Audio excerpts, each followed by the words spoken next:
me chillin', and you will hear about the eliminating of the negative and an accent on a positive. Gather round me, children, if you're willing, and sit tight while I start reviewing. Test. Attitude of doing Is this thing well. on? Oh, yes, it is. Ladies and gentlemen, welcome to the podcast, The Joyful Frugalista, and now here's your host, Serina Bird and friends. Hello, Frugalistas, and welcome. This is another podcast that I'm recording in Melbourne, and I have a very special guest with me today. His name is Jason Naumovski. Welcome. Thank you. It's very good to be here. This is my first time to meet Jason, but coming into our Airbnb feels a bit like home for you, doesn't it? It does. I lived about 4 floors beneath the place that we're in today. I know, it's weird, of all of Melbourne, and I chose an Airbnb where you used to live. A bit creepy, actually. Well, we're not stalking you. I had no idea about that until yesterday. But why we're speaking to Jason is one of my very good friends has been working in Melbourne for a couple of months, and she sent me a message a week ago, and she said, you have to talk to Jason. You have to talk to Jason, and not only that, but you have to get him on your podcast. And I went, that's very nice. What's so special about Jason? And she started to tell me a few things, and I went, yes, I definitely need him on my podcast. Jason is a mid-career Commonwealth public servant. He's currently in Melbourne, although he hasn't always lived in Melbourne. He's fairly new to Melbourne. But he has a really interesting story about money and finances, probably quite different to a lot of his peers, of people he works with. I guess it's kind of a different secret double life in a way. Would that be? Yeah, I would agree with that. It's definitely not something I openly talk about. At least in the workplace or with friends, unless I'm prompted. I think money is still, talking about money openly is still a bit of a taboo, in some groups. And it's a challenge to find your tribe, to find people who are like-minded, who are interested in building wealth or getting value out of money. It's something that it's sometimes a lonely journey. It is. It can be. Yeah. I know when I was on posting to Taiwan, I used to get the Money magazine as a subscription. And a number of us that worked together, we'd get different magazines and we'd pass them around the office. So Women's Weekly was always really, really popular. And so was Delicious magazine. My Money magazine, nah. And I was like, don't you want to know about this? Why are you at work? And I know there are a lot of good reasons to work. It's a contribution you're making. It's something often you're passionate about. It's a sense of purpose, socialisation. But basically, it's a contract. You go to work, you perform a service, you get paid. So, why is there so much kind of stigma or disinterest even about making that remuneration go as far as possible? Yeah, I think, I think about that a lot, and I think part of it is about our education, the foundation of what we've learned about money management. Thinking about school, we were taught in our commerce classes how to use a credit card, how to make repayments for a loan and things like that. But really, we weren't taught about why it's important to save and build for your future. And it's just something that I think it's something that you have to choose to be interested in as well. It's certainly not something, for me, it's not something that my parents were particularly interested in. If you weren't getting this kind of interest in finances or this grounding from your parents, where were you getting it from? What was the light bulb kind of moment for you, or the things that got you really interested in finances? Yeah, sure. In the beginning, as a child, I had 2 grandparents who were highly influential when it came to money. So I'm half Macedonian. So my father's side of the family is Macedonian, and my grandfather migrated to Australia in the early 60s. Didn't have a lot in the beginning, and worked very hard all his life, and at the steelworks down in Port Kembla. And he instilled a great deal of importance on the value of a dollar. And I watched and observed how he would handle money, how he would respect it. And it started to make me think about what it can do for you. and why it's important to think about why you're earning money and also the reasons for spending it. And then on my mother's side of the family, my grandpa was very focused on supporting us from an education point of view because he understood that the link to success in life is a good education. That's an interesting one. As a mother of two children, I agree. Although I do think that modern education has changed a little bit. It's now less about learning facts because, you can go into Google and ask Google anything. What is whatever equation or what is whatever fact? It's now more, I think, about having some resilience and confidence and that inquiry mind. Yes. Yeah. It's the soft skills, I suppose, as It well. is. And yeah, and it's not exactly things that can be taught through reading books or sitting in a class as well. It's through life experience. I guess more recently in my early 20s, I got gifted a book called 0 to 135 Properties in, I think it was 3 years by Steve McKnight. Oh, I have read that book many Yes. years ago now, but it was very popular in its day. Yes, it was the number one bestseller in his category, in the property investing category, I think. And while the story that Steve talks about is one story about going up to Ballarat and buying a house for, I don't know whether it's like $60,000, and the scheme that he set up to, or the model that he approached himself. It was just the fact that just being able to learn about different ideas and Yes. different ways, strategies that people use. I wasn't trying to figure out someone else's idea and replicate exactly that. It was about broadening my mindset and trying to understand the different approaches people take to managing money, and also the trigger point, the turning point for why people are doing that. So Steve McKnight was an accountant, a professional accountant, and he had a turning point where he decided, you know what, I don't want to do this for the rest of my life. The next 40 years, I don't feel excited about this. I'm not saying that I'm not excited about my life as it is, but I think in my early 20s, I really seriously thought about what my life, how I was going to retire in my life already at that point, which is really weird. It just gives you choices, I think. Yeah. Looking back on my own career, and I know we've talked, and there are some similarities, although not quite the same. But there's some things that I've really enjoyed, and there's some things that have been amazing. But then there's some things that really was very awkward for me. Last year when I had a bullying issue in my workplace that unfortunately triggered memories of the domestic violence that had happened about 5 years beforehand, I was able to say, well, do I really want to come into work every day and have to deal with this and deal with the anxiety it's putting on me and how it's making my body respond to that and how that's impacting on my family? And the answer was, well, no.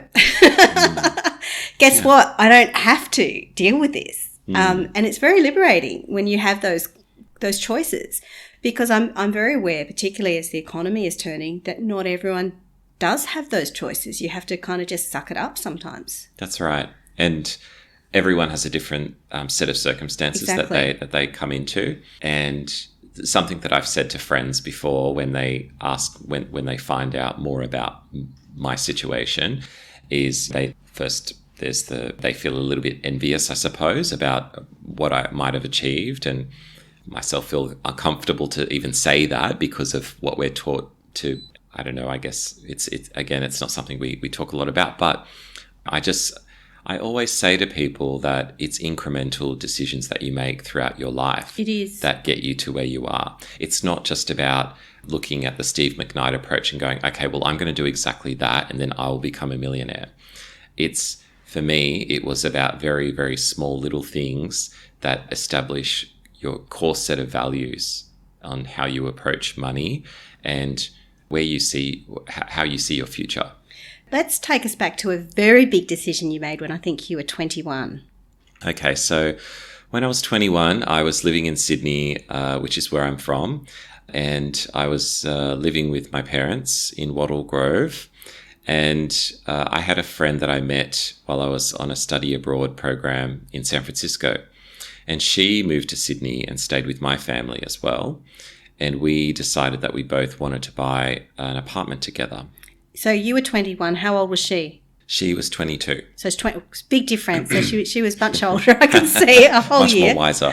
So 21 and 22, and you want to buy an apartment in Sydney. To be honest with you, the year before that, I was still in San Francisco and I was going to stay for another semester, but I decided to come back early because I wanted to do this. Because Wow. I was so focused on coming back, getting back to work. So I studied and worked full time, and I wanted to work and save more money to get that deposit.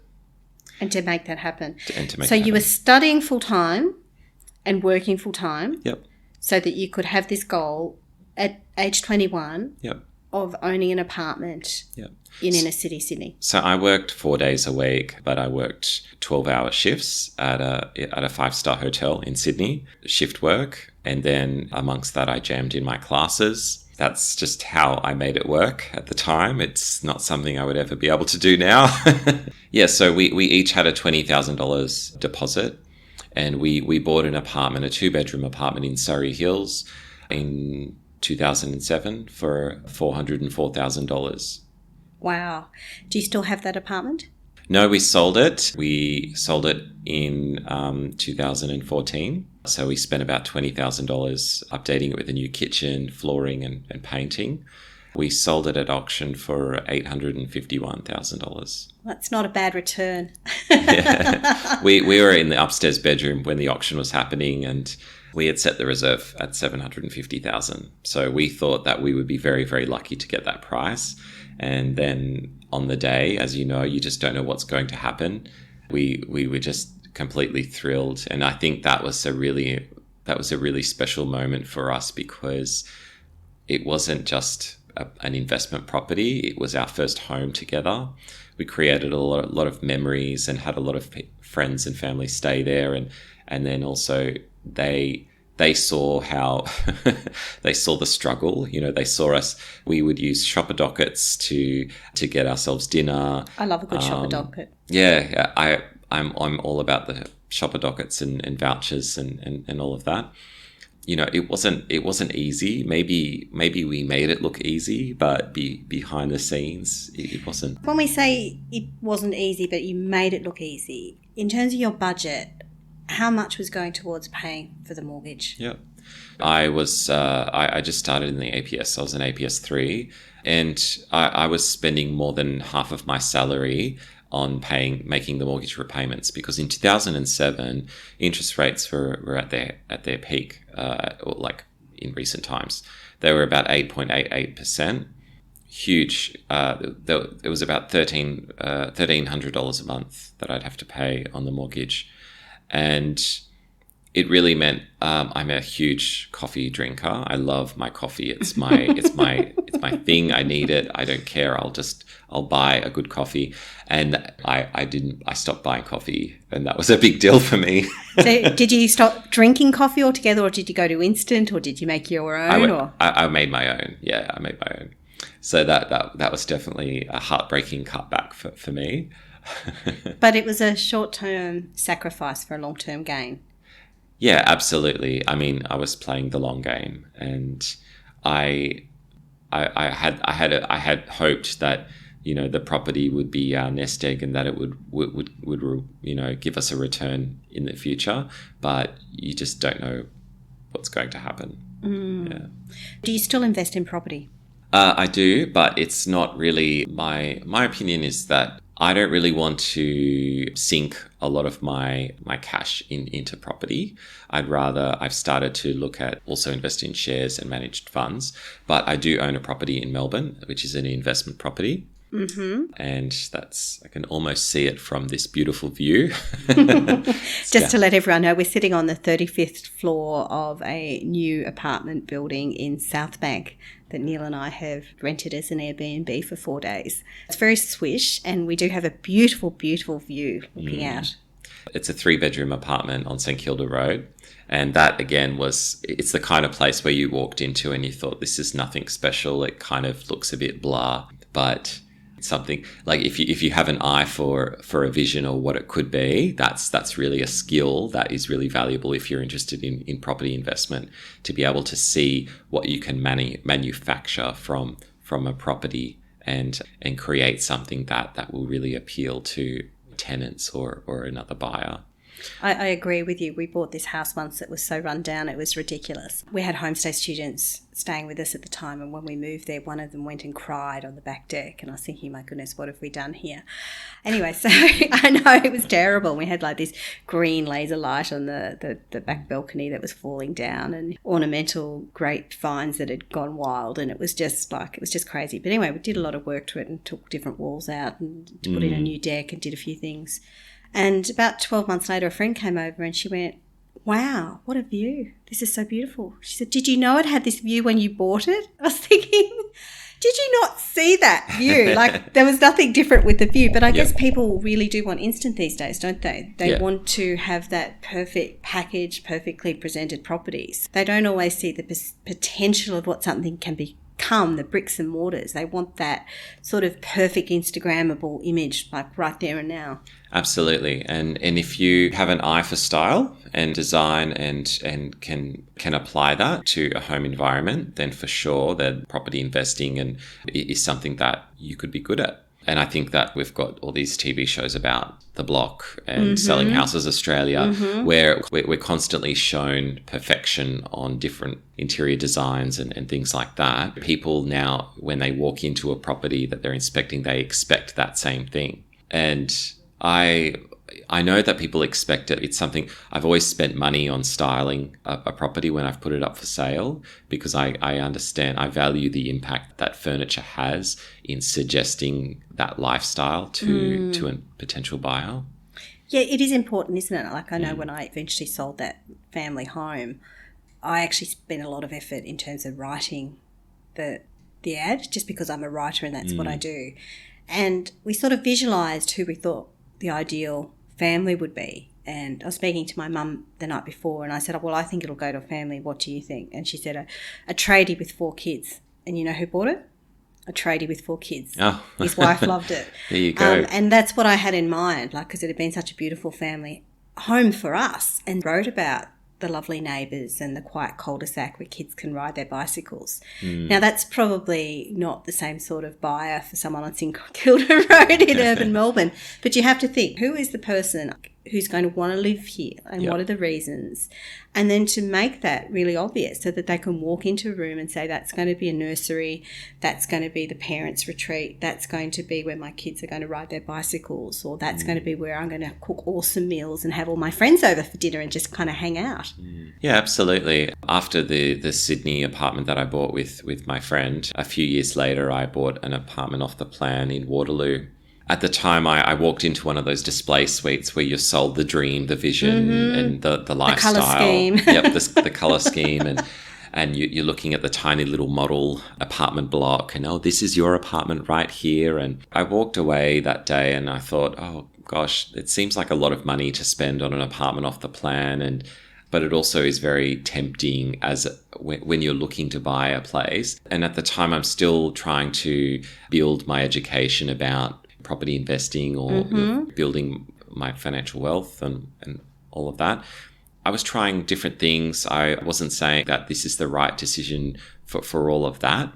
It was just that this was in front of me right now and I needed to decide whether this was going to be part of my journey or not. And the next day I walked home from work and I thought, it's a lot of money and we don't really have the money to buy the place. But I think that we can really make it work if we really want to do this.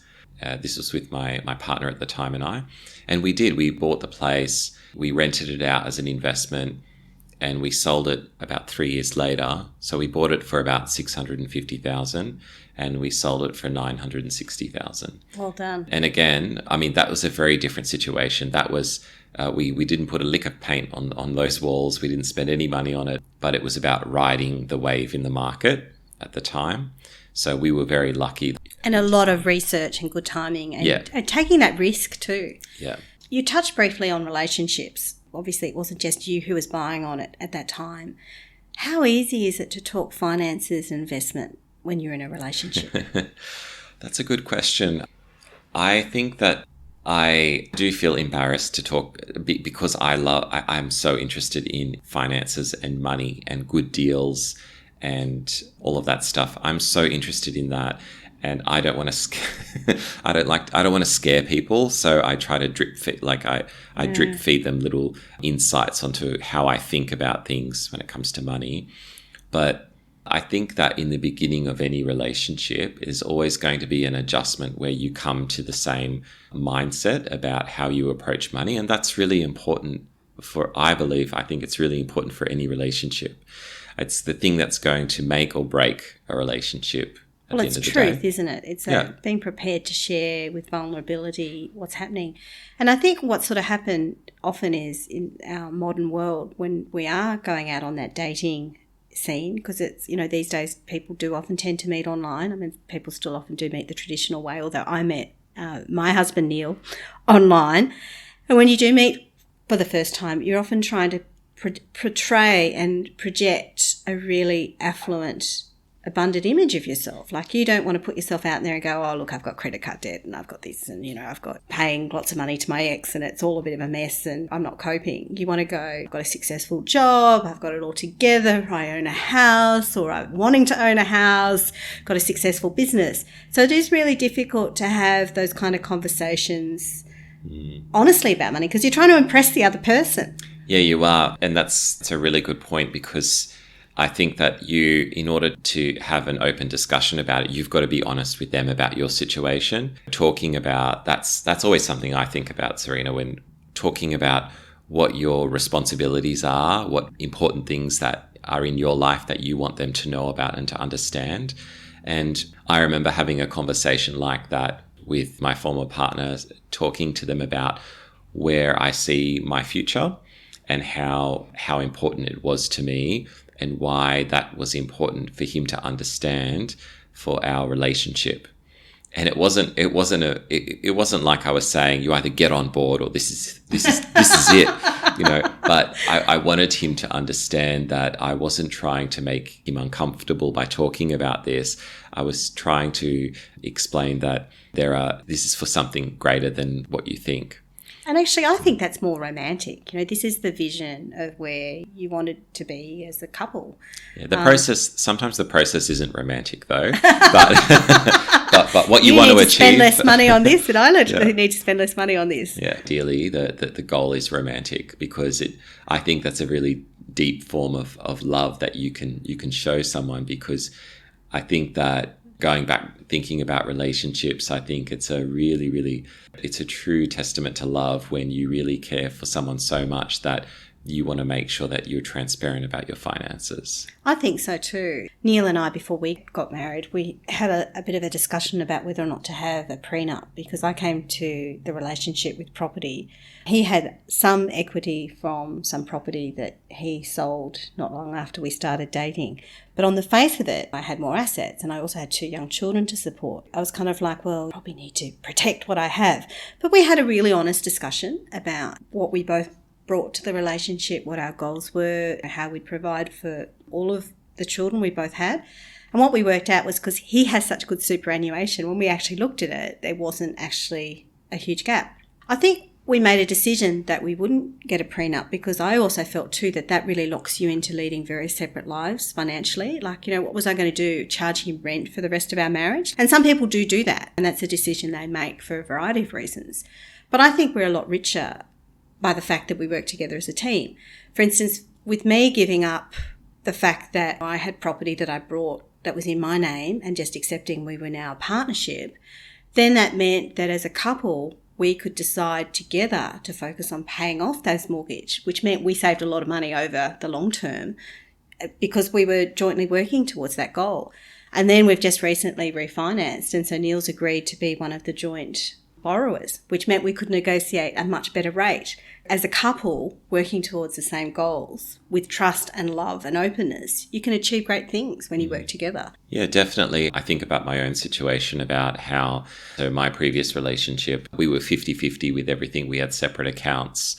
And I think in my current relationship now, I take a very different approach because I learned lessons about how that worked or how that didn't work and the impact that had, because we each had different financial capacities, but we led the same lifestyle because we were together. I didn't want our different financial capacities to impact on our any stress in our lives and things like that. While it might have been the right thing to do at that time in my life, I think now, reflecting on it going forward, I think, well, I want to take a different approach. And this is the great thing about financial management and money management being a constant education that you go through in your life, because it's okay to make different decisions and actually contradict yourself, I suppose. Well, this is a very important thing. I mean, the Barefoot Investor is quite adamant that for a couple, particularly a married couple, that they should have joint finances. But I do have some female friends who've talked about how they've done that, and they've really ended up being taken to the cleaners, and particularly if there's problem issues such as gambling, or just a sense that there's things, you can't quite put your finger on it, but you just don't have the same money values, there's something not quite right. There is a role sometimes for having them quite separate. Yeah. It really does depend a lot about the nature of your relationship and the types of conversations you're having, the level of trust that's there. I don't think there's one simple answer. No, there isn't. And I think about a conversation I had with someone who is very much in that situation, has accumulated a lot of credit card debt, personal debt, in a relationship where they're supporting the other partner, the lifestyle of both of them, and they love to have the new of everything, technology, clothes, all of that, has an enormous amount of credit card debt, like 5 or 6 different credit cards, stuffs the bills away, pays the bare minimum, and won't address it, and will definitely not speak to their partner about that, the fact that this is a problem and we need to manage it.